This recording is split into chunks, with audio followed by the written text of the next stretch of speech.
మేమొక్కరం పోరాటం చేస్తే ఏమీ సాధించలేదు. మార్పు రావాలి అంటే మీ అందరూ కూడా చెయ్యి మాతో కలపాలి. మీ అందరిలో కూడా మార్పు రావాలి.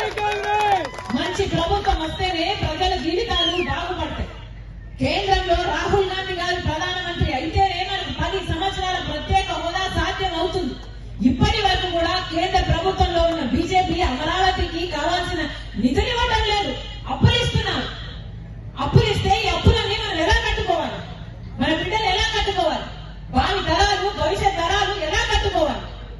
అందుకే చెప్తున్నాం, వీటన్నిటి మీద పోరాటం చేయడానికి మేము సిద్ధంగా ఉన్నట్టే మీరు కూడా సిద్ధపడాలి. మార్పు రావాలి. అప్పుడే మన రాష్ట్రం బాగుపడుతుంది. అప్పుడే రాజశేఖర్ రెడ్డి గారు తెచ్చిన సువర్ణ పరిపాలన మళ్ళీ రావాలి అంటే కాంగ్రెస్ పార్టీ అధికారంలోకి రావాలి. రాజశేఖర్ రెడ్డి గారు కాంగ్రెస్ పార్టీ నాయకుడు.